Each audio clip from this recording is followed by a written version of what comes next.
Polémique ils ont régné balobi wenge BCBG ce que saliba na ebelete parce que papa chéri a ebi ko former ba musicien té. Ouais ranson na saliba na ebele parce que ouais raza formateur azora artiste a formé yo a commission pena na ba niveau. Et tout ce que papa chéri touche se transforme en or. Okay. Il faut yebi non musala na oye tant papa chéri simbi yo kaka mbala moko mona mokili yebi yo parce que belende bazaka on a bayaka ba musicien kikoso. Ça c'est une question qu'il faudrait poser un jour le président Werrason pourquoi il dit qu'il est formateur. Ngana maison mère. Le roi de la forêt, c'est un formateur blague. Il y a Héritier Watanabe. Okay. Héritier, il est venu tout petit. Donc s'il faut parler en termes, il y a formation, c'est qu'il a été formé par papa chéri parce qu'il était d'abord chez nous.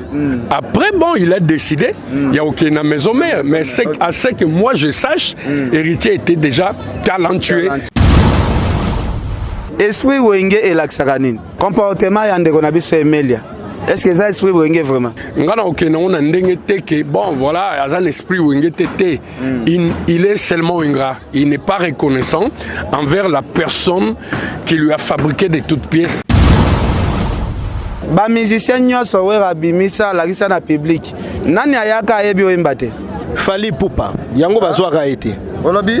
Fali Poupa yango moni bazwaka été. Soko lobi bongo na otia confine formateur. Banaki, bana poto bana mikili. Yokelanga eloko oyo. Soki olingi ovanda na ba condition ya kitoko, belengi. Tala esika ya kovanda. Yango oyo. Flotte Hotel Joli Kabelo CPI. Awa soki oye. Ezali kambote kendo kosomba bakiti to nini te. Nyonso ezali. C'est-à-dire que awa okoyaka kanabilamba ya pamba. Okokuta tout ezali. Cuisine, salle de bain, chambre jolie kitoko. Bambetu ya nyekese, salon ya VIP, toilette. Awa kutu kolobate po atami kate kwei. Okoliango jolie kitoko, microbe ezali distrait. Courant 24 heures sur 24. Minda pelelele. Soki courant kei. Mubangi na groupe électrogène ezali wana. Oko sentir kutu teke courant ikendaki. Awa makambo ya okendoko luka mai na ba cantine. Ezate mai pepele nyama ezali kobima neti kaka awa nde izini ya régie des eaux ezali. Posoki mai kake kei bazali na réservation ya mubange nango awa mbala moko ekomi kobima joli kitoko boko sentir kutu teke mai awa ekangami. Awa bazali meme na bar na bango oyo batu ya libanda bakota kate. Flotte Hotel Joli Kabelo CPI ezwami na avenue Bula numéro 115 quartier Adoula na commune na Bandalungwa référence Église Mangembo. Na Flotte Hotel Joli Kabelo CPI nyonso pepele neti kaka na film. Janta okota bois qui penda se pomoneta papa chéri janta cri onde recoller mais qui na ngoboy qui na balini tel ba partir na longo lango ça n'accroche pas ils ont mutute ils ont développement et en conclusion tu vois ba orienta kabango ba imposa ba discipline ils ont cadre aussi mais dire que formé là franchement ça n'engage que c'est la formation te biloko. Non, ça n'a rien à voir, ça n'a rien à voir de la formation, rien à voir. Tu as remarqué depuis chef de l'État, Azobeng Sarara JB na héritier. Tu as évité Batumsu Bajijango comme il y tribalisme baluba. Waneza likambo batu baluba na ba manifestation et belé à Mokonzamboka. Azobeng Sarara ba artiste mi balé wana. Qu'est-ce que ça a à voir dans tout ça? Ça n'a rien à voir. Yeba musala na yo, on va t'inviter. Okoyemba na yo, bino metango oyebi pe musala te, ça devient compliqué. Côté lelon de konabiso ki sinjora héritier wa ta memi poto. Osoba qui créé maman na polémique a jeté. Pourquoi ça va créer ma polémique? Pourquoi? Côté la papa chéri ndenga négligent comme ma mosaka na poto. Lelo ki sinjora mo na poto liboso ya mosaka na bané belé o mosaka sali na monde de musique et créé moi un bruit total.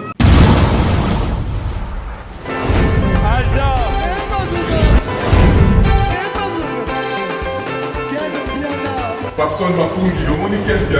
Ailleurs,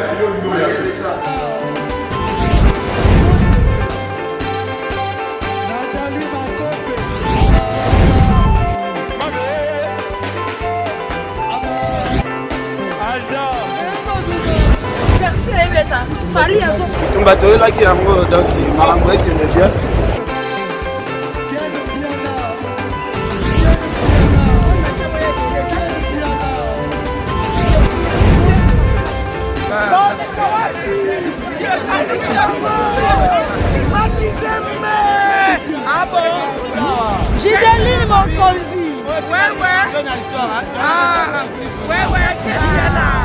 This is London.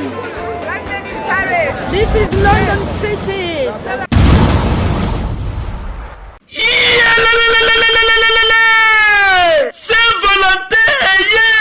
Saint-Valentin eye kovibra makasi chez Jongade Ngandantaba oyo ezali capitale ya ambiance awa na kati ya Paris bisika oyo moto nyonso azali koya pona ko se détendre kitoko pona Saint-Valentin oyo boyebake chez Jongade Ngandantaba bacheli bino 3 jours ya ambiance pona ko fêter Saint-Valentin. Ça va chauffer. Vendredi 18 février 2022 bokozwa Suzuki Luzubu 4x4 double office oyo akobini sabino joli kitoko na barumba pe na badance ya mikolo yo na niveau ya 2 fois te oza kolia oza kopina oza kosepela Saint-Valentin. Pe samedi 19 février 2022 bokozwa Cianel Alligator et les autres bakosepeli sabino na musique kitoko po awa irataka nango te. Pe dimanche 20 février 2022 sombela suka bisanga bokozwa Emile Alias de Mingongo, la voix qui cloche et le mona wenge musica. Poussa la tofanda, ça va chauffer et cause la somme à niveau ya 2 fois te. Pour ce Djonga Denga Nantaba, 3 jours ya Saint-Valentin et cause la somme. Adresse Zaka Kasemoko, 12e rue, puis Dixme, 94 310 Orly. Topé Obengi, na numéro ya téléphone Oyo, 063 54 75 181. Ozamo Bimba, chez Djonga Denga Nantaba, Yangonde Zali capitale et ambiance, awa na kati ya Paris. Non, c'est trop fort. Ba supporter bagangi.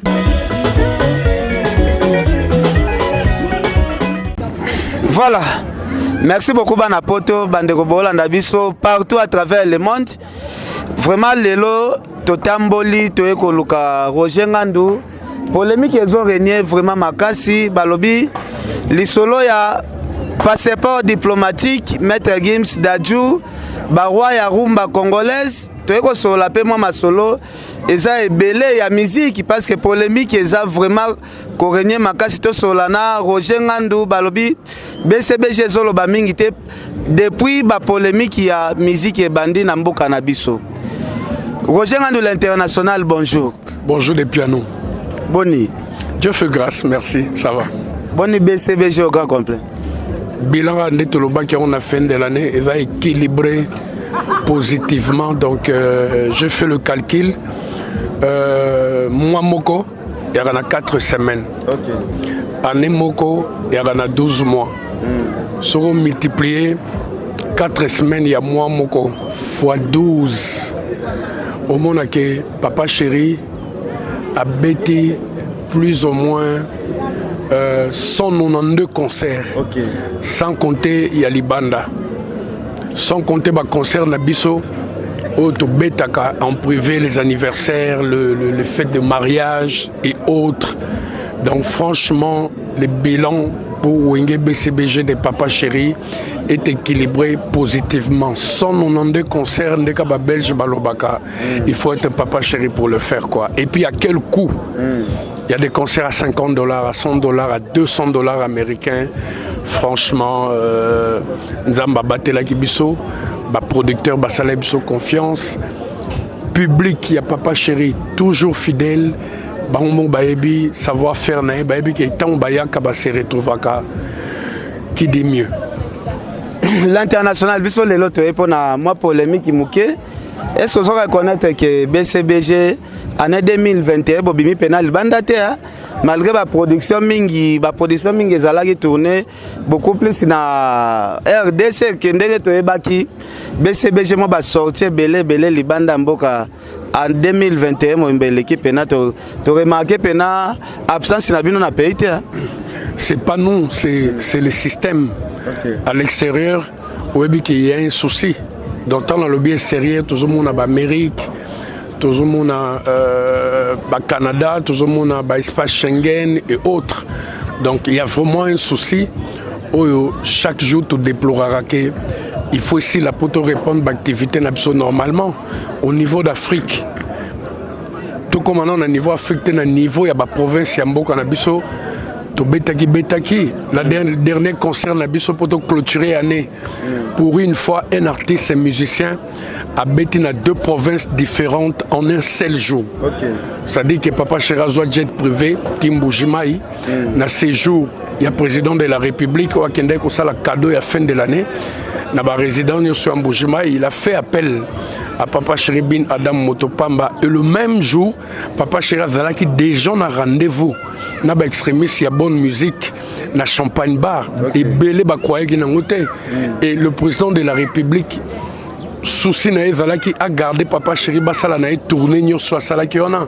Mais Bin Adam a répondu qu'il va représenter le président de la République. Et franchement, il est venu sur cette invitation parce que c'est le chef qui lui a demandé de venir, mais il est obligé de rentrer servir son public qu'il aime tant et on peut balingaka emingi. Avec obligé juste après le concert, bazonga sur hôtel Tebaya directement aéroport, jet privé et le président de la République soucieux na Moussala et Papa Chéri Alba qui franchement na RO na libéré le temps qu'il arrive à Kendeti na place Fabet à concert, il faut vraiment qu'il soit escorté. Donc président c'est Tchaki tout en jeu, bazoa Papa Chéri donc na Ebisio laisse tomber cortège wana de l'aéroport jusqu'à la Champagne Bar.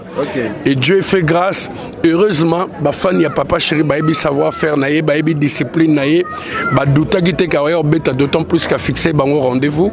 Il est arrivé ko kita na bus mbala moko première équipe Mati. Papa Chéri en a profité pour aller se changer vite fait comme il habite non loin de là. A zongi concert on a tout betango jusqu'aux heures tardives à la grande satisfaction de tout le monde. Donc c'est pour dire qu'ils ont exploit. Ils ont exploit na niveau d'Afrique tout kenda sur invitation à chef de l'État etc. Donc na niveau extérieur ba poto etc. C'est compliqué jusqu'à preuve du contraire, donc on attend. L'international au na milieu ya musique, aux an expérience ya makasi, aux an les seuls porte-parole ou abanda musala oyo, je pense que tu es pas moi vérité zalaka muke. Moi polémique ezorine na lingina bandana une question liboso, ba kilter nini oyo et ça la rapport bo rekilter mutuna wenge. Ben il suffit koye bara musala oyo ye koluka. C'est-à-dire sur un drummer, il faut y bango, sur un chanteur, il faut y ba, sur un parolier, il faut y ba. Donc c'est-à-dire que Papa Chéri aime le bosseur. Donc à part ça, bah critère mais on ne tient pas compte trop du physique parce que mais c'est la galère des physique n'est la compliqué. Maintenant on a côté à juger, bah voyage, Papa Chéri comme Kofula, comme on a $1 pour $100 na wenge ils ont un franc chez biso. Moi bah 500 on est comme côté on a moitié changé, face changer, accoutrement changer, mais d'abord il faut être talentueux, il faut y ba musala, il faut être discipliné pour que ba pe musala soit discipliné vraiment ils ont mon boulot, il faut être discipliné, il faut on a ba bonne mœurs, il faut éducation il y a bien ba bloc on a tout bon chic bon genre ndé au monde raké ou yemba la moko pas au passer test na yo ba tali bon là où sa boîte ça peut s'arranger, mais à la base, d'abord, il faut y avoir Moussala. Donc, si y a Moussala, et là, monsieur Kontara, on peut y avoir gravité. Merci l'international. Est-ce que formation peut être à la Ranakati à Wenge avant Bozo Moutou? Est-ce que formation qui est moutaillée, ailleurs peut-être à l'autre côté, est-ce que Bozo a peut-être reformé peut artiste? Non. Formation de je viens de dire, sinon je risque de me contredire. Sinon, on a un du néant, a ebine moussalate, a yé panabiso ba formé. Nous on n'a pas ce temps là, soro yebi moussalo, yebi soro yebite, faut faire autre chose. Donc Papa Chéri n'a pas ce temps là de dire bon vas-y tel musicien je lui ai formé, tel musicien non. Soro yebi senga msusu. C'est la power, c'est la puissance en fait. Et tout ce que Papa Chéri touche se transforme en or. Il faut y binon musala na oye, tant Papa Chéri simbi okaka. Mbala mo mona mukili yebio parce que belende bazaya ka ona bayaka na musicien qui koso. Avant na ma solo, mais il sait pas par où commencer et puis mutu pas yebiete. D'abord faut la rabangonde. Ouais. Donc c'est formation ça même pas, il faut yeba musala papa.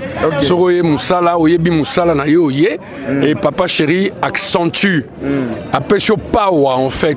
Donc il te touche, il te transforme en or. Mokili yebio, ou comment payer car, ou comment louer pas la bien, ou comment zoper banzer la bien, ou comment voyager, ma solo fongwami en fait. Polémique ezo renier balobi wenge BCBG soki sali bana ebelete parce que papa chéri a ebi ko former ba musicien te. Ouais ranson na sali bana ebele parce que ouais raza formateur azora artiste a formé yo a commission pena na ba niveau. Na ebi te soko zo contredire par rapport à moi polémique ezo renier. N'avons mon attendeni na ocha zolo na makambo wana. Cela n'engage que le président Werrason, si c'est dit formateur, ça n'engage que lui-même il sait pourquoi il dit qu'il est formateur. Cuisine interne, il y a maison mère, on a de très bonnes relations, mais cuisine interne, on a habité. Donc ça c'est une question qu'il faudrait poser un jour. Le président Werrason, pourquoi il dit qu'il est formateur. Donc moi je sais rien dans ce sens-là. Mais tout ce que je sais que la plupart des musiciens que nous recrutons, déjà Bayara na Moussala na Bango, on soit aïebi déjà Moussala naïe aïe M leader nabiso voilà ma propulse à Bango donc côté formation j'ai pas trop de commentaires à faire c'est pas ce qui se passe là-bas tout le monde peut papa chéri zo contredire ma sola formation lobby bana batu ba na batala na Bango il suffit azala na chance azala na étoile bino ba leader alobi bango ba leader ba net ba encadrer artiste aïe a déjà un talent, après, le leader va encadrer Bango. Je peux citer l'exemple de Sifona région de Pensée Nayo. Il y a Héritier Watanabe. Héritier, il est venu tout petit. Moi, je le voyais souvent quand je venais rendre visite à Papa Chéri. À l'époque, il habitait Isbaï, à Saint-Luc. Héritier restait souvent à Payotouana, à côté, à piscine. Déjà, tu as senti qu'il était talentueux. Et tant voyez pas papa chéri n'a fait que lui encadrer. Si à quelle maison mère, il était déjà talentueux. Et les preuves sont là aujourd'hui. Héritier, on n'a rien à dire. On n'a rien à dire. Azo bim saba disque nae, azo cartonné, azo voyager na ba coupe nae, azo bête na ba kalina, na ba coup élevé. Ça marche pour lui parce qu'il était déjà talentueux. Donc s'il faut parler en termes, il y a formation, c'est qu'il a été formé par papa chéri parce qu'il était d'abord chez nous. Après, bon, il a décidé, il n'y a aucune maison mère, mais à ce que moi je sache, Héritier était déjà talentueux. Peut-être éclosion en a paf, ça a éclaté. Moukier dans la maison mère, parce que déjà Héritier dans la maison mère, on sentait déjà que, Petit chose, on a son leader. Ok, la boîte, il fait carton, c'est toute le meuf qui était derrière lui, il se battait déjà, il roulait carrosse. Donc, il était déjà assis. Au moment où il y a la télé, il y a un peu de bêta. Ma solo nae, en fait, à part le talent au Azalaki Nango, c'est un chansard parce que facteur chance dans tout ça. Il était chansard, il était discipliné. Après, c'est bon, aujourd'hui, il est bien assis. Donc, voilà. L'international, Limbisanga na ba question, tu repères ça peut ba leader sur raison, au ba leader au ba tout à tout le qui biso to formera bana batu ana ba na ba talent quand ndengo lobby. Ba leader msu ba lobby to mi benga to ande ba encadrer parce que to encadrer bango peut-être na studio o l'accepter ba mbara boete faut même mango moi boy. Na ebité to pesa ba bazolo ba bana batu ba ko encadrer to pesa bango raison. Ah oui. Ah oui, quelque part, il faut te ça bango raison. Ba encadrer bango, ba orienter bango. Et puis ba pesa bango, moi en restant avec papa chéri, je vois ce qui se passe. Ba imposer bango discipline moko à suivre pour qu'un jour qu'il devienne grand. Mais c'est pas que tu viens du néant comme ça, tu viens baromo ebiso ba yemba na notre boy, faut que ta boy ça. Moi par exemple, j'ai assisté na Mikele Belé Tokenda ya poto même na studio. Quand papa chéri là, au moment non. Là, tu n'as pas bien chanté. Yembango boy. Au moni paragraphe, on a longola yango. Collé boy. Même l'animation. J'entends au côté bois qui penda ses poumons. T'as papa chéri. J'entends. Crie on est collé. Mais qui est nango boy. Qui est nango balini tel. Bah partir on a longola yango. Ça n'accroche pas. Ils ont la moutouté. Ils ont un développement. Ils ont la conclusion. Tu vois. Bah oui, en takabango. Bah imposa. Bah discipline. Ils ont cadre aussi. Mais dire qu'il est formé. Là, franchement, ça n'engage formation non, ça n'a rien à voir. Ça n'a rien à voir de la formation. Rien à voir. C'est mon formation, c'est frère s'il faut. Non. Sur la parenthèse, il y a président Orasson, je t'ai dit tout à l'heure que lui, il sait pourquoi il est dit. Peut-être dans la raison, voilà, ce qui se passe là-bas, la cuisine interne, peut-être pas qu'à former, comme si c'est qui sont aujourd'hui. Mais moi, je parle en termes de la musique en général et particulièrement de Wenge BCBG, Papa Chéri Duc, il oriente. Il impose une certaine discipline à Orion Takabango, Nachan, et puis par rapport à expérience, à transmettre Takango, n'a musicien au Bayaka, et puis voilà, résultat, il aura toujours réussi total. L'international Roger Ngando, en tout cas, on a porté place pour mon assaut dans le Millennium. Place Roger Ngando pena fongola na ville le Millennium bobi le Millennium ça la activité belé place bomona a eza place ba concert belé bando betama en tout cas ba stand nyon surtout bozomona eza ba stand ndeko na biso Roger Ngando fongoli a vraiment en face à Ifasik donc et ça li biso toujours bien l'international mekana ko expliquer biso yoza doyen ya Wenge meka ko expliquer biso moi phénomène esprit Wenge et l'axaranine. Wenge est un état d'esprit. Il y a plusieurs histoires qui rentrent en jeu. Et ça, donc il y a la discipline belée, il y a le comportement, il y a yomoko. Quand on dit bon chic, bon genre, même l'esprit na yo, même l'étamboli na yo, même la fréquentation na yo, même ta façon de manger, la façon de rester avec les amis, ta façon de t'habiller, ta façon de te conduire en général, c'est ça ce qu'on appelle Wenge. Ah, oh ben moi na Wenge.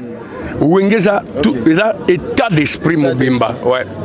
Erotala lelo ba musicien belé ceux qui basimi miko bazo finga et comme biso to esprit Wenge est-ce que esprit Wenge ça ko finga batu ko boudé batu ou bien esprit Wenge vraiment ezanini l'international. Déjà ko finga ko boudé batu c'est pas du bon chic bon genre. Déjà esprit Wenge té. Parce que moi na Wenge face à la play. Voilà. Face à la gentille, face à la présentable, face à la tolérance, face à la passion. Il faut accepter les limites d'autrui. Il faut se comporter dans la société face à l'exemplaire. Injurier, ça c'est pas Wenge. Bouder, c'est pas Wenge. L'orgueil, ça c'est pas Wenge. Donc Moutoua Rosala qui est bon, vas-y, il raconte la salade comme quoi il boude, il injurie les gens, il manque du respect, etc. Il se conduit mal la société, ça c'est pas du Wenge. Comportement yandeko na biso Emelia. Est-ce que ça esprit Wenge vraiment? Asali sonine. Mais tout le monde a Emelia plusieurs fois papa chéri. Manquement de respect très grave mais tu es biqué na ndenga histoire Emelia za parmi ba artistes à Wenge oyo mema na kati ya Wenge. Est-ce que o asala kana vraiment les esprits Wenge? Emelia c'est un frère à moi. Moi je le dis pas pour le clouer. Voilà. Ou bien j'ai un mokoboye pour naïe. Non. J'ose croire que on se rappelle une émission moto ça la dernière fois qui Tambo. Voilà. Et voilà que na zone ça qui pendule à l'heure. Pour la faire voir frère la genèse naïe. Voilà. Tu viens d'où? Tu es arrivé là comment? Et comment te comporter envers ceux qui t'ont donné cette chance-là. Voilà. Il y a commencé que tu es. Aujourd'hui, je venais de le dire tout à l'heure, la genèse à l'Isolo Nabiso, qu'il y a des musiciens qui pendant ce cas yembiem sous misemo na Wenge papa Chéri recruta avant un niveau na été même soit dans la couloir wanate il y a au monde papa Chéri toi j'ai chance wanate à évoluer à côté à papa Chéri. Bah Emelia ils ont eu cette chance là à travers nous autres si à comme on a point wana et puis quand il est arrivé dans le groupe il y avait de ces leaders, leaders qui étaient des amis et collègues. Il y a Papa Chéri Bin Adam qui ne lui ont pas accepté. Ça est chancé. Mais Papa Chéri a ça Emelia de Mingongo la chance de découvrir. Et du coup, quand il est parti de soi-même. Il y avait personne qui lui avait poussé à la porte à tracer chemin et tant qu'un adulte. Mais ce que moi je reproche à mon frère, Et ça a l'ingratitude. Voilà. Et à l'ingratitude, on doit quand même être reconnaissant envers les gens qui nous ont prêté la main pour les lotokomabato. Et ces gens-là ont fait beaucoup de sacrifices au biso les loto salité pour bangoba commander bali. Du coup, tant que ce sacrifice n'est on est mené na réussite. Réussite n'est on a partageant avec nous autres. Toi profiter nango. Un jour tu décides de faire ta vie. La moindre des choses, il faut être reconnaissant, ça ne coûte rien. Au contraire, Dieu bénit les gens qui sont reconnaissants. Ouais. Bien sûr que la reconnaissance n'est pas de ce monde. J'ai toujours demandé à mon frère de rester juste reconnaissant. Bah propos na yo wana tenara wana ngana okena on ndenge teke bon voilà a un esprit où il est seulement ingrat, il n'est pas reconnaissant envers la personne qui lui a fabriqué de toutes pièces. Voilà. L'international côté no comme sabatu makasi parce que Melia azolo bana ba émission tout il y a zala formé par Wera. Et les combat les grands formateurs réseau ce qui les opère ça va polémique et mais l'alliance a confirmé que yé mutapé ça pena formation ya musique c'est Weranson et roloba c'est des paroles flatteuses. Okay. Tu sais moi je parle avec mon cœur. Naoye biso vérité pour ne pas être contredit un jour. Qu'on se le dise. Est-ce que le président Weranson était pour Emilia quand il était dans les groupes? Non. Okay. Le président Weranson avait plus de penchants envers Ferrigola. Okay. Or, il y a presque la même période, il y a presque la même voix, ça a presque la même chose, mais chacun a une identité. Le président Weranson, c'était plus Ferrigola. C'était pas Emilia. Emilia, mutazo matisaye podium, azo pesaye chance wana.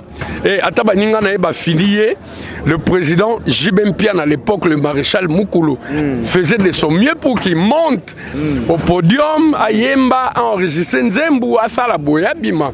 Aujourd'hui, s'il dit, c'était le président Weranson.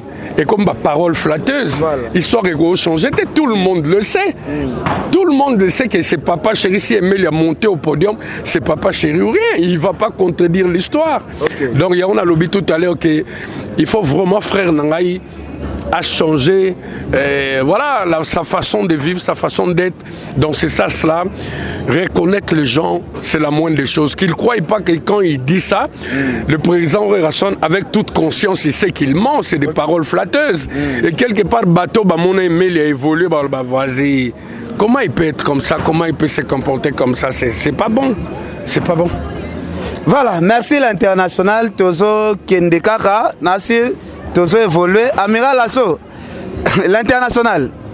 Côté la lelo, Papa Chéri, Basali Moussala, trop na musique, c'est tout Papa Chéri imposé la biso penarumba. Côté la lelo, Banzembo Jibem Piana Yemba, Nassir Konte Angote. Lelo côté la maître Gims Dadju, Baye moi tout na Kinshasa, Bapesi Bango, passeport diplomatique, Babengi Balobi, Bangonde Baza, Roi ya Rumba. Côté wana, tout le monde est choqué, vraiment, monsieur Belé. Côté BCBG, et Subinoté.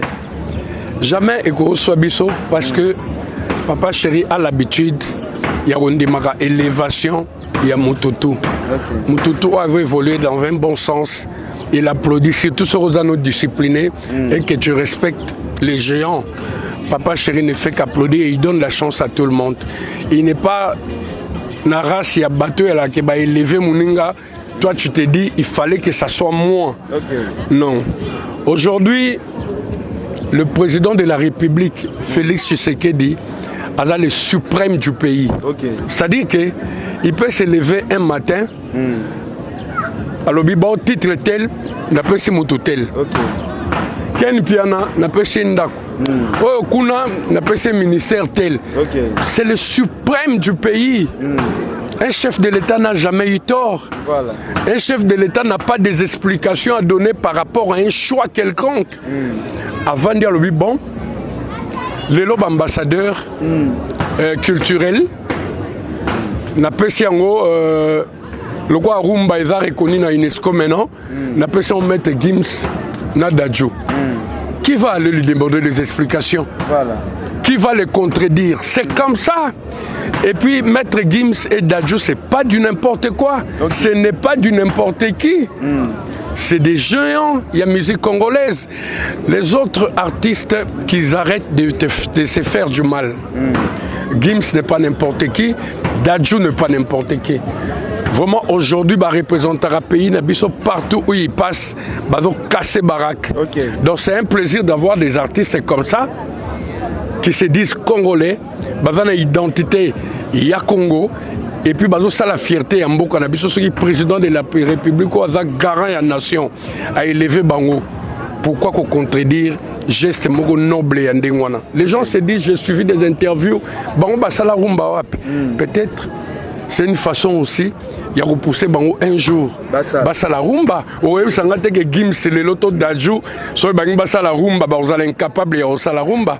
Rappeur à incapable, oui, bien. Même pas. C'est des artistes talentueux, compétents. Ils peuvent le faire.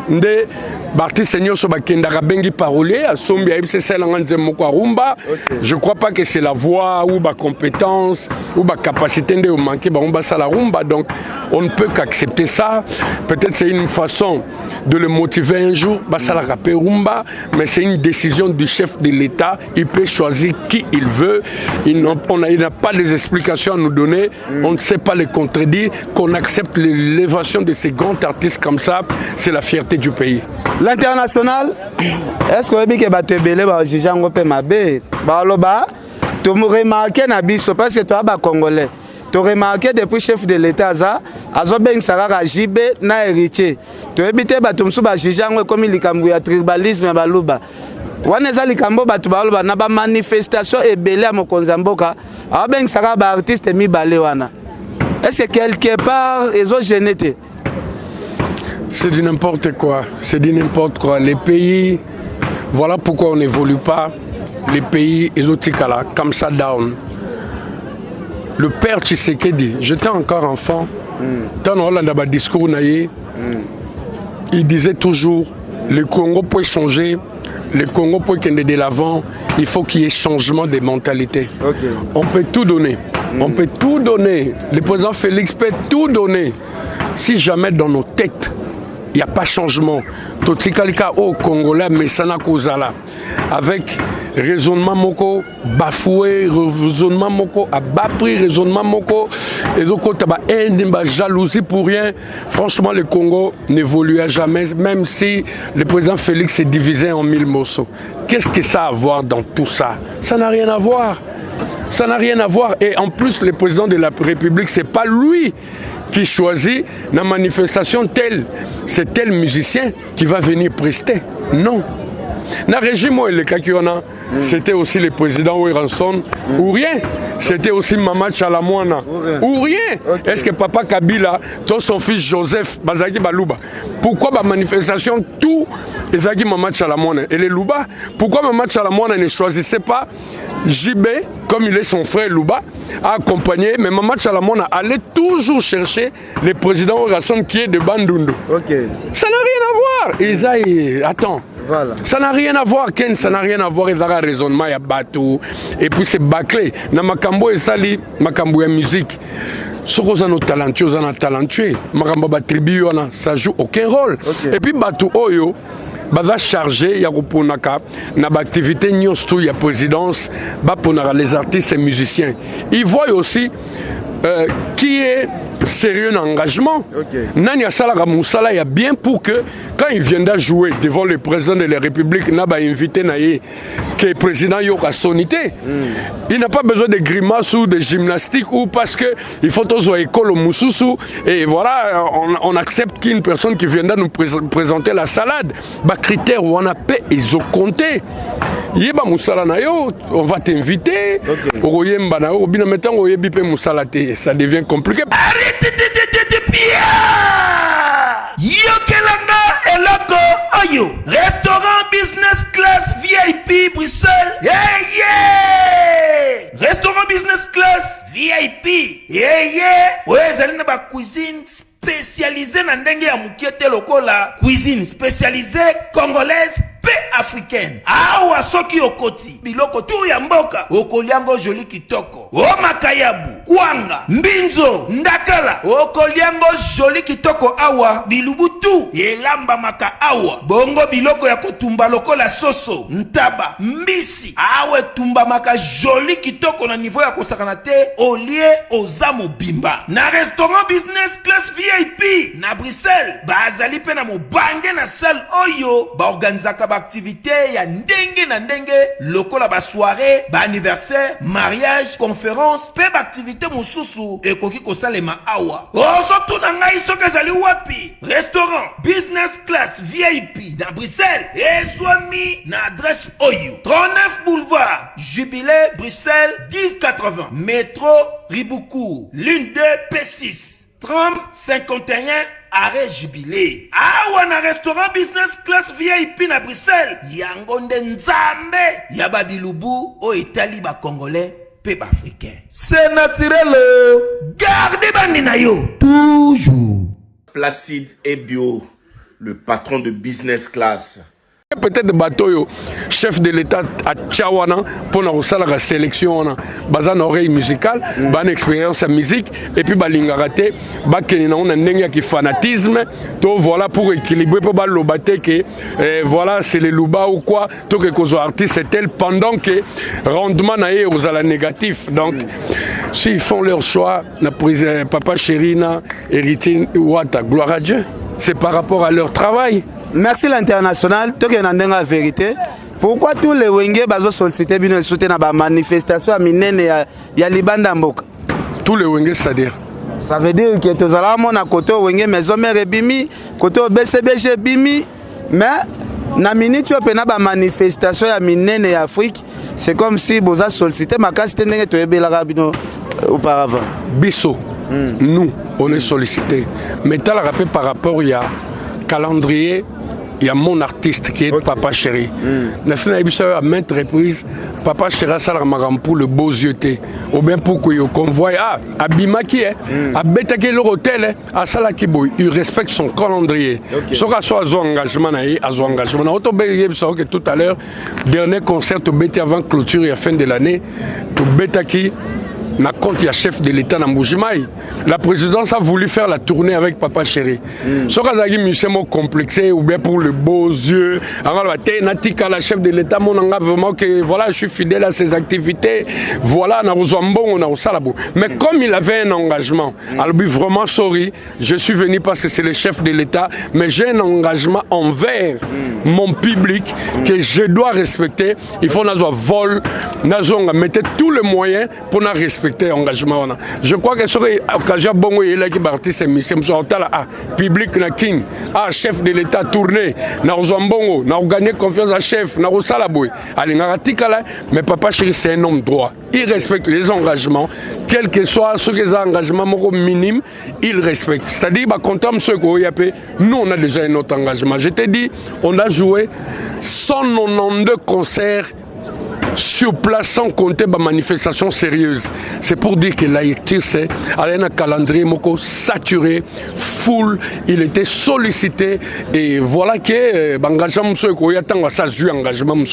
il s'est passé. Mais de notre côté, franchement, on a tourné en rond. S'il faut sortir ce calendrier nabiso et permettre biso to bimaki to betagi. Pour les autres, les lots, je crois que Papa Chéri raison. Papa Chéri prônait pour les œuvres. Abaki musicien qui vivre dans la grimace. Mais ça va faire asseoir mensonge. Les locaux aussi, le bio aussi. Après mensonge. Naba œuvre. Naba œuvre. Oui. Le leader est bête, et Beleken. Et Belé bana ba œuvre. Et les yango et mon ani les lots. Nana robet. Les lots fanatiques. Baza sous fanatique au baki kalate aveuglé à tout ça la musala ya mabe. Bazaka accro na yo. Les lots ya sumbo bongo timbongo comme il passe. Tant et comme écourté. Il y a un chef d'œuvre no bêta. Il y a un chef d'œuvre bêta. Mututan voyé en couple en famille na bana. Il faut y a à Yoki, à Sepeli, à retenir quelque chose, musique na yo éduqué et puis c'est bon musique aux agues, bah fanatique fanatisme mutakomota mboko nanga pasi boy na investir ne loko moko par fanatisme après je gagne rien dessus et ça sonne on dit on boni borke c'est belé et zo beta li sous-souté qu'on se le dise ba beta te. OK, l'international ezaki songi nanga te bino moko bo inventa bo lui wenge kotika la moko ba wenge to kokufa kotika la moko. Est-ce que boza compter parmi ba wenge kotika la moko binonde ba gens ya presse boza observateur boza arbitre il faut botala wenge na ba baki kotika la moko wenge ni netikali o ezobeta o banzembo yokana et puis voilà binonde faut bolo bango que elle est vraiment par rapport à banalise na biso na analyse au sali sur le terrain na ba constate au sali franchement c'est le seul groupe sans album qui joue à coût élevé et plusieurs concerts à la fois parce que papa ceux qui osa banzembo na yo ndi maman au sala musala bien le producteur vient de te chercher. Son producteur a joué au lookout, c'est que public, ils ont ça la demande. Le producteur a bois comme bon on est na fenêtre, il produire après voilà ça les tondi na biloko au fele. Ma producteur le lo baby que soka bengi papa cheka foutu caché à remplir ba caprice naie, il va bénéficier de quelque chose. Il y a 11 mois na ba 192 concerts là. Voilà. Merci l'international. Ndenge wenge panzana na shaki mutakenda ko sala ba œuvre ba album. Papa Chéri banga nani ke ya yozo ka ba evre ya oyo ke te utana epena na wenge papa Chéri ka ba evre nani pene bangi sa ke jo beta ba rumba moko donc peut-être yanga et comme pas même na 10% kilo. Pas Chéri banga il est trop sûr de lui. Bah forcément un peuple mûr doit compter sur ses propres forces. Papa Chéri de soi-même, il est fort, il essaie. On lui dit sur le marché et il le constate avant attendre au banga mutute na génération wengeza seria yemba rumba belé ko le kabaninga nenyos. Non, on ne parle pas en termes de quantité, ça peut être vrai ou faux. Ça c'est pas l'essentiel, c'est pas une priorité, c'est pas ça. Okoyem banzembo moko Tommy Balé baninga bate basali 20 chansons, makomo kabula on a ba chaîne ya ba télévision, akomo pesa ba tata mwasi, akomo pia ba papa leki, akomo pia ba copine boyo kango bo panzango. Même sous ce ba chef d'œuvre que OK. Mais papa Charo betara chef d'œuvre moko. Banzem le roi ba santé toucher les lots. Banzem le roi ba umba. Banzem le roi bezaou. Bazon banzem le roi ba Kinshasa. Ba Patrick Bologna. Ben arrête, ba beyazo de game. Ba 48 heures pesa. Ba 48 heures GRG Coco la dernière fois on a joué au Romeo Golf. C'est Maman Denise. Ba rétroversion. A Tindi protocole. OK. Abi dites à Papa Chéri, à Betelanga 48 heures. OK. Maman Denise. Donc allez-y comprendre que Alouki album il y a les lotés. À Betelanga 48 heures. C'est pour dire, les lots photo sa raison à Papa Chéri Alobaki, un artiste musicien doit vivre de ses œuvres. OK. Il ne peut pas vivre de ses faussettes de Papa Chéri. Non! Il faut vivre dans l'œuvre. Il faut biso et faire asseoir biso. Et ça va œuvre. Il y a un biso partout. Comme il y a présidence, Balinka, on sait qu'il y a tribalisme. Et ça œuvre. Maman Denise à 48 heures. M. Soussou, Agi fanatique, il y a un Zembona Tango Bimaki, Azalaki la première dame. Voilà. Mais Etikala est marqué. Aujourd'hui, il a l'occasion que Papa Chéri joue en face de lui et son mari. La moindre des choses, nostalgie. Donc voilà, c'est Isakara boulot kaka. Rien à voir dans le tribalisme. Rien à voir dans la quantité de barumba. Tout le monde a lelo. Et belé. Basala ba disque. Ils ont bêta. Et bêta, ni na boîte, ni na fête. Balamke baoye mbarote. Lelo Papa Chéri. À Selikaka, le gouverneur de la ville, Jantini Ngobila Mbaka. Jantini Ngobila Mbaka. Na ebisio na bana mikie. Bazo binon, bazo yembango. Et puis à Saliongo, pourquoi? Pour féliciter, encourager et à manifester reconnaissance envers le gouverneur de la ville par rapport au travail qu'il fait. La ville est éclairée, le macadam balayé chaque jour. Donc allez-y comprendre que nous vivons l'époque de Jantini Ngobila Mbaka. Le suprême. Et puis, à l'Odera Natangi Grambal, Namonipe, son conseiller spécial, Chicho Idambito, qui fait bien son travail, à côté de mon grand frère, Aya Nanga Salongo, à Monangane Namata. Donc, carré. Merci l'international. Nabi que mon liaison déranger biso moi et continuer mission musique ezate vraiment ba question ya rosola ezala qui vraiment moi belé. Tout le monde fallait pour pas solliciter que na kan a représenté biso pena na CAN na jour ouverture olandaki ba image. Je n'ai pas suivi les images, mais j'ai entendu parler. Et ça là qui est comment? Ben, c'est une fierté pour la nation congolaise, c'est une fierté pour notre pays, voir un artiste Yambo Kanabisa qui représente son CAN, on ne peut qu'applaudir, bravo l'artiste. Bato mususu ba artiste comme ça ça la polémique qui non a mérité place à nate faki bazwa musicien mususu. Et ça là et ça l'ondeni ba congolais bazo ba bon. Papa Chéri Loba toujours à chacun son tour chez le coiffeur. Voilà. Bamsou Baloba, chacun son tour chez le tailleur. Okay. Ça dépend. La vie, c'est une plaque tournante. Okay. Aujourd'hui, c'est Fali. Après, demain, ça sera mon jeune frère Robinho. Après, ça sera Héritier. Après, ça sera Fabregas. Après, il n'y a pas de souci. À chacun son tour. Makambona Fali a sali le Bill Clinton à Salango. Bill a Betango à Salango. Aujourd'hui, c'est Fali. Après, demain, ça sera artiste et moussou musicien. On ne peut qu'applaudir. Okay. L'international, moi, polémique, est ça. Parce que tu as que ces émissions ont été ça na tuno ba question boy. Balobi Mosaka umela trop na katia wenge BCBG. Bosala ba tour rebelle, bo tourna monde entier. Mosaka ti lelo a mona potote. Poto c'est l'Europe. Tolongo les États-Unis ça potote. To benga ngo potote po baza colonisé par ba européens. Kota lelo ndeko na biso ki sinjora héritier wa ta memie poto. Oso ba qui créé maman na polémique ya jeté. Pourquoi ça va créer la polémique? Pourquoi? Kota la Papa Chéri ndenga négligent comme ma Mosaka na poto. Lelo ki sinjora mo na poto liboso ya Mosaka na bané belé o Mosaka sali na monde de la musique et créer moi un bruit total. Non, il ne faut pas voir Makamuna Bassan Soana. Tout à l'heure, je t'ai dit à chacun son tour chez le coiffeur. Ceux qui n'ont pas été. Ils ont qui t'en a été. Qui s'injora aujourd'hui. À part voyage, moi je crois, ça là est pas Nabiso. Il y a Angola. Angola ou Afrique du Sud. Si j'ai bonne mémoire, Afrique du Sud. Oui, Antiterroir. Angola, il y a Papa Chéri Maïpé d'Angola. Qui s'injora à Tamboli orchestre Ninité. Phrase nini flatteuse. Qui s'injora à Bimisate. Qui s'injora arrivé jusqu'au point où les Laranabate va la pour une cause.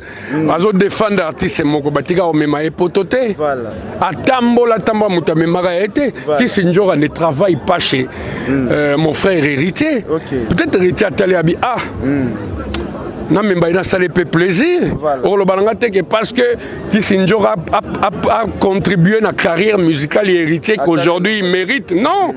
Et ça, il y a Moro Gogan. Namotema Malamuna Sepeli, étant qu'un patron du groupe, n'a pas invité Naya Bibon, n'a pas Kissinjora. C'est bon à m'émier. C'est Ezanzambenda planifié qui est. Dans un moment tel, les Camboutel est quoi arrivé. C'est ce qui manque chez nous, les Congolais. Motema moto, on veut enjamber les étapes. Nzambe appelle Saramutu quand il veut. Et puis, ataba fitol bakoti, ata diabou la telemi et simbarasoute parce que c'est Dieu qui décide. Le moment était venu par les trichements des héritiers. Dieu a touché son cœur pour Bamemaki Sinjora à mon appel poto. Mosaka c'est pareil. Mosaka c'est pareil. Ngonga na ye betaki oyo Papa Chéri abaki bon Mosaka na on qu'on a fin du monde parce que les États-Unis ont considéré le roi fin du monde. Place Européens ba revaka États-Unis. Les Européens social c'est pas poser visa une année lelo. On comme un fanatique il y a non, on comme un fanatique il y a Europe. Moi je te dis États-Unis. Bata poto. Quand on parle de poto, on voit la France, la Belgique, etc. Bah, les États-Unis. Voilà. Il y a des artistes et musiciens, grands artistes. Masuka en Europe, à Lukaraem, sous canal Mokonderenini, à côté de business, il y a mérite à accepter. Voilà. Et ça, il y a rêve. Voilà. Je minimise pas l'Europe. Bah, France, bah, Paris, la capitale, il y a Franck. Partout qu'on a. Ouais, partout. Sauf que Bamboka le roi Suisse au monde un pays neutre. Et ça, pio, tranquille, en tout cas bien, chacun chez eux. Et là-bas c'est les banques. On sentit que Moutousora Salara na banque azasi. Donc Mboka la Mboka, ils ont la makamunango. mais les États-Unis on a ça na ba black et ça c'est mboko ya like nga na kotango au côté sikoyo babi extrait bancaire no tsango na pembeni 2-3 questions azoy bisabi c'est bon on t'octroie les visas ou pas sur place avec ce passeport ba beti lobby sur passeport na yo et ça c'est mboko nga na mona na côté na frontière na bango à l'aéroport pour bima ba pèse visa 3 mois net nga ba pianga visa 3 mois à la sortie à l'aéroport frontière ba sanga 6 mois net 9 mois et ça la raté makambo wana. Donc, on a la fanatique États-Unis, on a minimiser l'Europe, ils ont ma nango, j'aime bien. Mais États-Unis, on les a beaucoup. Papa, beaucoup de gens qui ont un état tel. Pour que la famille on état tel, il faut surtout vol, on a 8 heures de vol, 6 heures de vol. Mais on a 4 yamboka wana. Papa, tu as le loisir quoi.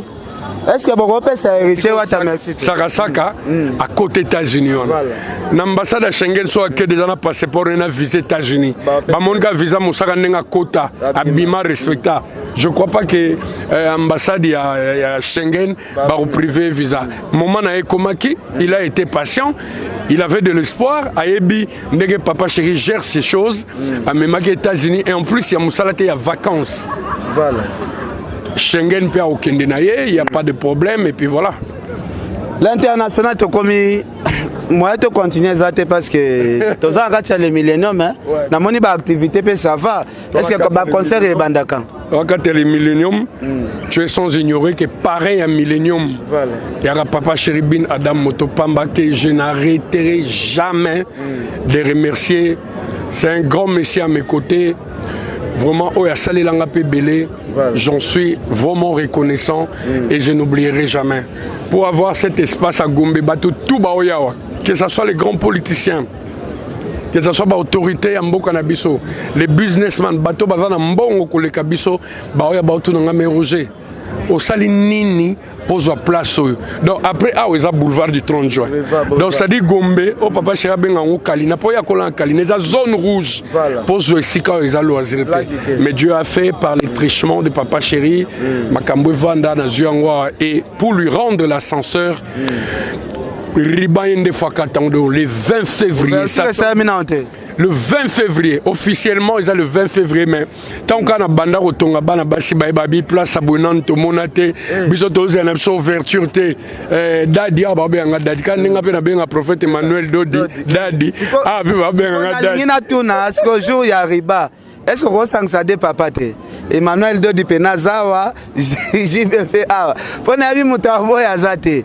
Et ça na ngope mabete na ndenge question na poser. Carré parce que n'a pas hésité pourquoi parce que bitumbo to bundia ils ont physique des appels spirituels butu baluka gibiso moi pe baluka gibiso tu sais les Congolais place à zomona muninga veut évoluer toi on a 1 franc il s'est dit il faut zaranga à côté na église jamba na ah mais Joe il va penser ça moi dans la chambre moi on a parlé qu'on est fondement makate mais ah chez le prophète Emmanuel de Dazoya boy abwaki biloko ngo bien parce que kuna za blague té nalo bango pena chez prophète Emmanuel Dodi vraiment kuneza blagité kuneza pena blagité mais na moni quand même ça va bitumbango longi c'est que nzambe pena zo sala ouais sans nzambe bobulo so arriba pena sala bio benki pena. Je vais inviter aussi le prophète Emmanuel Dodi, il n'y a pas de souci, papa chéri là sera là. Donc le 20 février ça tombe un dimanche à partir de 17h.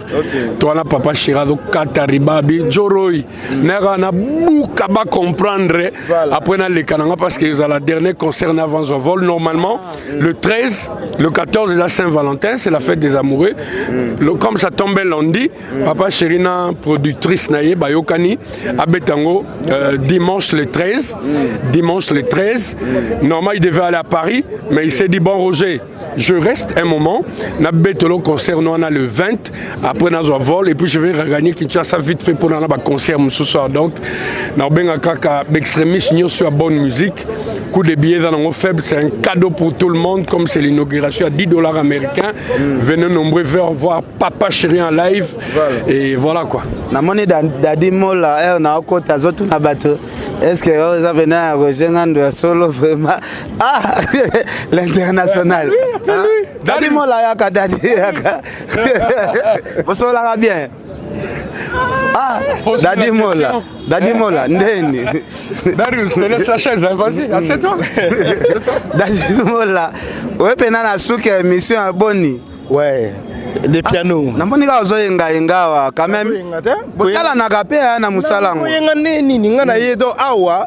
Quand on parle de Roger Ngandou, on voit Dadi Mola. Ah, nandeni. Mais Roger Dadit. Roger Dadi nandeni. Roger Ngandou, Dadi Mola. Donc place il y a Roger Ngandou. Donc ce qui a zaté il faut Dadi. Bino bata français. Bato français hein? Ah. Oyebi na mondo des pianos. Des fois hermo boto linga koloba mambo belé té. OK. Na mondo yo. Na mutu moko atikala ko soutenir ngane ti Roger Ngandou te. Roger Ngandou te. Pardon. Molili eko permettre biso to kende émission mulate c'est là na tuno eloko moko. Eko permettre zana biso ken. Soki neti lelo. Yo pesingalar. Côté kuna Valdi a pesinga conseil. Obi conseil ni Roger a pesanga. Abisinga Dadi na lingako. Ponga nando zane nando tambolani. Abisinga moni mondo. So oye mondo pour la célébrité. Wana tamukusa. Mais so oye mondo pour travailler. So ki nga Roger na tiki. Donc na okende na souci te pour na ebike yo Dadi oza. Et puis nalanda émission mususu lobby nananga prêt à rotika na za kutu na suscité pour Dadi Moulaza. Moni conseil il y a plus d'une décennie tokota ba 18 ans 19 ans passés et kozonga lelo azala ne sengo quand tu me vois na finga raté na envia raté na tonga raté donc droiti Dadi Mola nga sepela ndeni tokuta na boy nazwi Roger nga na tunie makambo ezoreni ba formation oyo Roger lobby na BCBG pena système ba formation ezala raté pour ba recruter artiste il faut utana talent na yo pa na bino apesi exemple héritier ndenge héritier zalaka na BCBG héritier zalaka na talent na ye era ke maison mère ake bazoye par rapport à talent alobi vraiment formation na musique ezala raté yo utana kacha wenge musique à maison mère est-ce que Dadi Mola ozala pour na langage à Roger Ngandou par rapport à formation ndenge a ignorer moi muke. Roger Ngandou, c'est une personne très intelligente. C'est quelqu'un respectueux dans Moroyo. Et ce qu'il faut comprendre dans le lobby, il y a un contexte. Au lobby, il y a lobby na BCBG. Donc, à Kimi na ye kolobaba tumususu. À lobby na BCBG. Donc, à boy na ye ko répondre yo. S'il vous plaît. À boy na ye ko répondre yo. Na place yo lingi. Ce qu'on a na maison mère. Le roi de la forêt, c'est un formateur blague. Donc, nazo lobby là, maison mère. Voilà. Formation le candé. Nenge Valdi a na chaîne na yo. Et là on no sala que Valdi a zo forme a comme nenge Valdi a zalelo. Valdi na zala pese ba directif ya chaîne. Mais ça te na format ya autant na formation na efasik. Quand tu parles de directive ya chaîne, kasi yango ne formation na chaîne na yo. Parce que lokole ke langa sko email ya to bien grand chanteur, to bien email ya bima, mais asomi ma parmi ba no wera format. Côté anande sko komi moi confusion totale. Non, koke nango na ndenga confusion te. Tango azo bima parmi bano wera format, azo lobela pe pendant période na ye na maison mère. Da wera format email alliance. Pourquoi pas? C'est la formation on a mon sens nango chanteur. Sans César. Sans César yo kana ebiso. Quand John Roy dit ici que bango na BCBG a mon place formation izalate. Parce que ça va tout tester partout. C'est là, mais test est là partout. Mais on met appelé ça test. Test est là partout. Test est là partout. Mais ce qu'on appelle ce cas exemple, il y a Valdi, tu m'as dit, au PSA, il y a une directive, il y a chaîne. Donc chacun de nous, tant qu'on est responsable, ici, à Kolinga Gopé, sa formation selon vision ici, à Kolinga Gopé, sa directive selon vision, il y a ici, on comprend. Donc, encadrer mutu l'accident qu'on a formé mutu, ba former mutu aye bien le côté mon frère. Non. Na lobby hein. INPP. Kunezani. On est à centre de formation. Centre de formation hein. C'est comme mutu ou outil peut-être ISC. A sali comptabilité na ISC. Mais à quelqu'un qui a UNPP pour 3 mois ou 4 mois de formation, à se spécialiser dans le domaine de la comptabilité, qu'est-ce que tu diras? Que non on vient apprendre. Ok, Dadi Mola. Ba musicien nyonso we rabimisa lakisa na public. Nani ayaka yebi oyembate? Na ba musicien nyonso oyo batozo loba. Babisinga pena wa yeba no yembate ba former yeba fongolier voix. Fali Poupa yango bazwaka été. Olobi? Fali Poupa yango moni bazwaka été. Fali ayeba ko yembate. Kasi ayaka na ekolo ba forma kabatu. Yo lobi Fali ayaka na ekolo ba forma kabatu. Nga question. OK. Musicien nini aya na maison mère o ayebaka ko yembate. Yembate ba forma. Yango na lobi siko o ayaka na maison mère ayebaka ko yembate na pesi exemple net Fali Poupa. Ayebaka ko yembate yango bazwaka été. Kasi Fali ba former. Moye ba former ezate ba capacité wana ezalaki te. C'est que boza ba formateur te botika mwana ya formation. Ale sikoyo akende ko apprendre lisusu akende ba encadrer yende. Soko lobi bongo na tia confine formateur. On comprend? Oui, parce que bino bokoki te, bokoki conformer te. Akiobi mais pas confi, c'est que confine formateur. Répondre na question na yo. Seul o baloba kaya maison mère bazwa été. C'est Fali Poupa. Si qu'on fallait azonga lisusu aya na eloko maison mère elingaka. OK, merci Dadi Mola. Yo photo ça l'émission mobile. Non, Dadi Mola, si qu'on laisse mutu o ayaka ebio embate Fali Poupa. Si qu'on loni ni esa la lelo Fali Poupa. Bana nyonso awenge bazana na genou na. À genoux? Oui, mais ça m'a awenge to telemis. Na ba héritier batu nyonso tout. Héritier aza likolo ya Fali Poupa yo kana yebisa yo. Yo kana yebiso. Ozomi yo ke la mawate na. Yo na peso exemple. Ozomi yo ke la no mawate. Ah ken piana. Héritier Watanabe auti sommet mondial. Ya wapi? Sommet mondial ya tourisme na Espagne. Sommet mondial. Sommet oyo et réunir tous les pays membres. Il y a tourisme mondial. Na siège na Madrid. OK. Ouais. Si vous avez un exemple, il n'y a aucun. Qui a un spectacle, ça va image à spectacle. Bon, parce que image à na bozo bomba. Tout bon imaginer. Bozo bomba ba image nyonso bobeta albanda. Awa. Nyonso bobeta albanda mboka côté public amona na raté. C'est juste non. Mais comment se comparer mutu akutana na ba prince ya ba Monaco akutana na ba président de la République ya Afrique mobimba oso comparer ye na héritier pour akendaki événement tangela ngai président de la République oyo fali akutana na héritier akutana na été.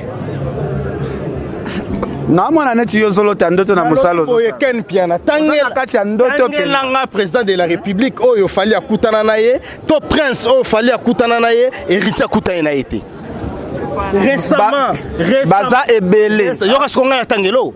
Yo ko pese exemple soki prince ko loba prince ya Monaco. C'est la na porte parole la qualité. Ça na zelo wario moko. Pardon, mon frère yaka na boy. Wario moko tangelo ba. Non, ngana porte parole la qualité. Voilà.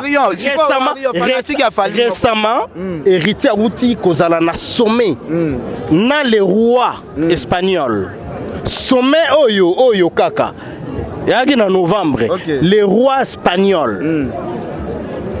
Merci la question na lukana na tuna fan moko ya Fali Poupa parce que fan no bien oui porte parole te ça repas Nabia excusez fan siko ya yo ozawa na plimier ya lobela wa plimier tangu yo begi fan bazotuna avis à travailleur na vie ya fan et kozala même c'est là nga lobi boy apesa yo tuni soki akutana na président ni ya monde nga za bezo ya héritier akutana na ya akutana na été OK merci bon abi président mondial allait akutana été Barack Obama na sommet Afrique ba invitera 6 musiciens africains ba représenter Afrique moko déjà fallait akutana Barack Obama héritier akutana été aneni pardon aneni ni pe le gars na pays ni na ville na Washington DC fallait akutana Barack Obama vérifier akutana Barack Obama na biso ke akutala na Barack Obama zila j'ai le forfait OK beta les 6 musiciens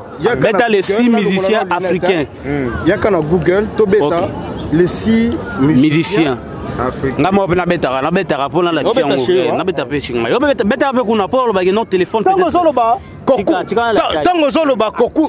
Non, désigner 6 musiciens africains, Bakutalana Barack Obama. Fallait dire les seuls musiciens francophones au Azalaki na Katia Bato à Kyokuta Barack Obama. Barack Obama numéro 1 à présent monde. Oui. Google Yango, comment coûte Goloba?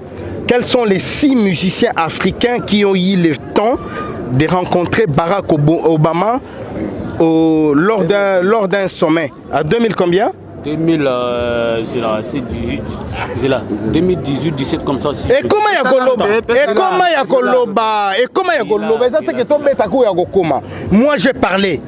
Tangelanga Kombo Fali Poupa na Google Wana. Parce que tu m'as parlé du Google. Fali Poupa c'est un musicien comme tout autre musicien congolais. On a l'information. Mais moi tu m'as parlé du commentaire. Tu m'as parlé du Google. Fali Poupa il était parmi les 6 musiciens africains. On a l'information. Nazana Samsung Galaxy Note 21 Yangoyo. Je dis ceci. Tangelanga Kombo Fali Poupa. Fali Poupa raconter Barack Obama. Attendez. J'ai parlé, tu peux revenir et tu parles. Attendez, Bino va continuer mission là. Bon voilà. Ken Piana. Na yebiso tala er mongo boko saraba tunenge bolé karana ba. Siko dadi mola atotolo ngana kokosa o comparer héritier pena na Fali lelo. O comparer pe Fali na héritier lelo te. Rumanini ya Fali ezobeta lelo. Na niveau mon côté. Niveau mon côté Fali azana no. Héritier Watanabe c'est un chanteur, Fali n'est pas un chanteur. On compare Bangondi. Non, on ça va manquement de respect mon frère. Voilà un manquement de respect. Moi j'étais non, ce qui peine héritier bete la rabino masola boy. Atia rabino na mobu na libulu. Ken piana moni yonanga. Omoni yonanga. Nous sommes des amis. Yonanga ba debi na biso. Pardon, que je finisse. Laisse-moi le temps de finir. Ken piana c'est l'ami de Dadi Moula. OK. Il y a les lotés, il y a Mama Kambu, il y a ba debi. Si les loba gloire ensemble Sungi Kenikili, Turquie, Dadi pe ba voyage naie. Donc Dieu est bon, il est en train de réagir na Oyo Biso, tout ça là peut-être tout le nakala. Moi je te félicite être penché à un artiste des fois. Pardon. Bon voilà, être peut-être l'un des personnes qui défend les nôtres aussi, parce qu'il fallait pour passer un Congolais. Bah tu peut-être Bagomona, Maître Richard, n'a pas pêché Bambote à trop. Trace TV France. Yango yoka fallait pour pouvoir rencontrer Barack Obama à la Maison Blanche. Toi qui n'est pas là. Pardon, c'est le français s'il te plaît. Attends, c'est le français. Non, mais écoute, c'est le français. Je sais très bien parler français. Attendez, je vais faire dire. Attends. Dans le cadre du sommet États-Unis-Afrique, Fali Poupa rencontrera Barack Obama à la Maison Blanche. Suite à la rencontrera. C'est le titre, Le titre, les sous. Fali Poupa. Mais c'est ça, rencontrer. Oui, Akutana.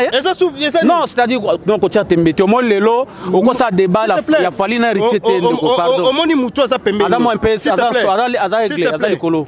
Azali kolo ndo dani mola. Au moins muto za pembe no. Au sala musano kitoko la landa Rome. Blague à part, c'est un licencié aux sciences commerciales et administratives. Ah, muto pas pembe no azali licencié en relations internationales. Merci beaucoup. Mais spécialiste de politique étrangère de grande puissance. Entre nous maintenant des intellos voilà. D'accord. Quand tu me dis Fali Poupa va rencontrer, c'était le titre, non? Ce sommet a pour but de renforcer les liens entre l'Afrique et le futur. Tu es en train de lire un texte futur. Fali Poupa effectivement rencontré M. Barack Obama en 2014. OK, yo Lukande preuve. Il a livré un concert dans un festival international avec des stars américains. Merci. Dadi mo la telle occasion. Bon. Oui. Toute cette lecture-là, c'est du futur. Donc, les textes nous parlent du futur. Fali Poupa va rencontrer. Tu m'avais dit que c'était un titre. Bien sûr, vous avez raison. Mais voilà. Par après. S'il vous plaît. Il a rencontré M. Barack Obama. Fali Poupa rencontrera Barack Obama. Non, je lis tout simplement. Un texte annoncé d'ailleurs. Un texte qui parle du futur. Tu n'auras pas un texte. Il était invité. Il était invité. Non, je te dis, sa dimension est extraordinaire par rapport à... Ok, merci. Là, tu ne peux pas couper Awa, Molini te couper Awa. Tu ne peux pas comparer héritier à Fali. Toi, tu es un fan. Je te comprends. comprends, tu es un fan. Non, je suis pas un fan, je suis pas fan de Tu es un Lambda. travailleur. Je suis pas fan de Lambda. Non, écoute, je suis. Pardon, une Attends, question. je suis le président de Warrior.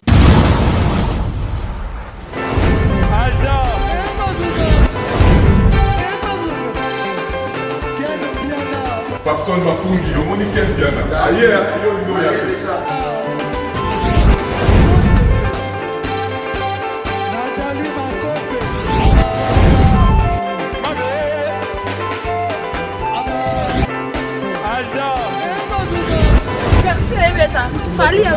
bato oyelaki yango donc makambo ekende bien.